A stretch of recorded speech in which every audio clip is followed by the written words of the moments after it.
परमेश्वर के धन्य नाम की महिमा हो। प्रभात मनन के 17,387 में आप सभी का बहुत ही विनम्रता के साथ स्वागत करता हूं।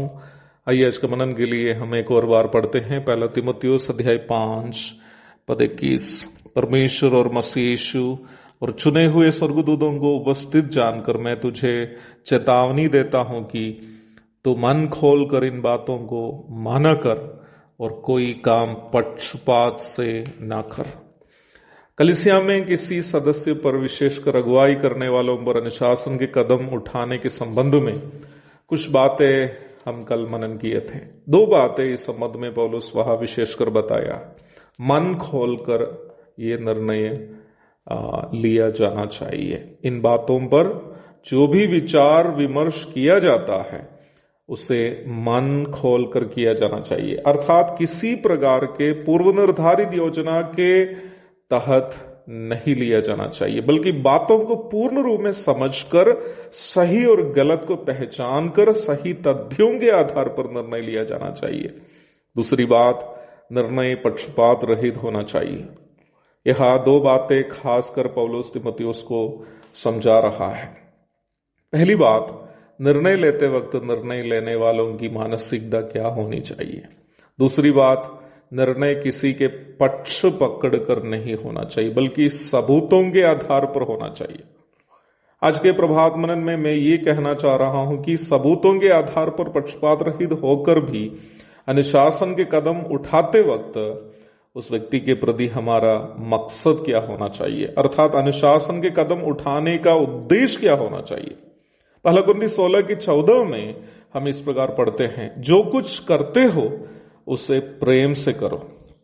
विश्वासी के रूप में सहविश्वासी के साथ क्यों न हो या अविश्वासी के साथ, हमारा दायित्व केवल और केवल प्रेम के साथ व्यवहार करना है। परंतु यह हमें अवश्य समझने की एक बात है, यह पौलुस ये नहीं बता रहा है कि हमारे अंदर उस व्यक्ति के प्रति जो प्रेम है अथवा अपना प्रेम है उससे व्यवहार करो। पौलुस ये नहीं बताया। कई एक बार हमारी गलती भी यह है कि हम हमारे अंदर जो अपना प्रेम है उससे प्रभावित होकर निर्णयों को लेते हैं। पर अवश्य ये बात समझे कि यदि हमारे अपने प्रेम से प्रभावित होकर हम कोई निर्णय लेते हैं तो निश्चय ही हम पक्षपात पूर्ण निर्णय ही लेंगे। मैं एक उदाहरण आपको बताना चाहता हूं। मान लीजिए कि मेरी कलीसिया में मेरा बेटा और किसी दूसरे भाई के बेटे के बीच में झगड़ा हो गया। मुझे इस बात पर फैसला लेना है क्योंकि मैं कलीसिया के अगुवा हूं। यदि मेरा अपना प्रेम से प्रभावित होकर मैं निर्णय लूं तो मेरा निर्णय किसके समर्थन में होंगे? निश्चय ही मैं अपना बेटे के समर्थन में ही निर्णय लेंगे, है ना? क्योंकि एक पिता के रूप में दूसरे विश्वासी के बेटे से अधिक मुझे अपने बेटे से अधिक प्रेम है। क्या मैं सही बोल रहा हूं ना? इसलिए ही पहला कुरिन्थी 16:14 में पौलुस जब कहता है कि प्रेम से करो हर एक काम को, वो निश्चय ही हमारा व्यक्तिगत प्रेम की ओर इशारा नहीं कर रहा है। फिर पौलुस यह बताने वाला प्रेम क्या है? उसी अध्याय की 22वीं पद में पौलुस इस प्रकार आगे कहता है, यदि कोई प्रभु से प्रेम ना रखे तो वो शापित है। अर्थात यदि हमारा कोई भी निर्णय या कोई भी व्यवहार, कोई भी कदम प्रभु से हमारा प्रेम से प्रभावित नहीं है तो हम शापित हैं। हमारा निर्णय गलत है, पापमय है। कुलुसी 3:23 में पौलुस आगे कहता, जो कुछ तुम करते हो तन मन से करो, यह समझकर कि मनुष्यों के लिए नहीं परंतु प्रभु के लिए करते हो। इस पद का अर्थ बहुत ही विशाल है, परंतु हमारा विषय की परिप्रेक्ष्य में मैं कहना चाहता हूं कि कलीसिया में किसी अगुवे के संबंध में हो या कोई साधारण विश्वासी के संबंध में किसी प्रकार के अनुशासन के कदम उठाते वक्त हम प्रभु से हमारा जो प्रेम है उससे प्रभावित होकर प्रभु को ही प्रसन्न करने की मानसिकता से कदम उठाए जाना चाहिए। प्रभु से प्रेम करने वाला एक व्यक्ति कभी भी व्यक्ति के पापों को छिपाने की कोशिश नहीं करेंगे। उनका उद्देश्य व्यक्ति को बचाना या व्यक्ति को बर्बाद करना नहीं होगा, बल्कि व्यक्ति को पश्चाताप करने के लिए प्रेरित करना उनका उद्देश्य होगा जो प्रभु से उनका प्रेम से प्रभावित होकर कदम उठाते हैं।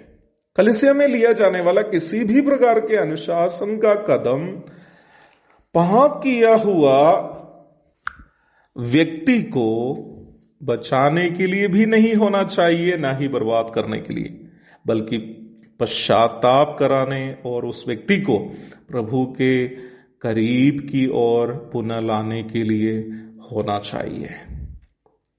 मैं अभी भी अत्यंत दुख के साथ याद करने वाली एक घटना है। उत्तर भारत के एक प्रभु के दास अनैतिकता के आरोप में यहां तक जेल भी गया। मैं एक अन्य भाई के साथ उनको जेल में भी जाकर मिला, उनके लिए उधर भी प्रार्थना की। बाद में कलीसिया के जांच में यह प्रमाणित हुआ कि उनसे वास्तव में पाप हुआ है, वो भी एक व्यक्ति के साथ नहीं, एक से अधिक लोगों के साथ। परंतु जिसके खिलाफ उन्होंने पाप किया था, उन छोटी बच्ची के ब्रेन वॉश करके उसका बयान को अदालत में बदलवाया और इस प्रकार उन्होंने कोर्ट से बच गया। मैंने अन्य 2 भाइयों के साथ उनके घर जाकर उनको मिला।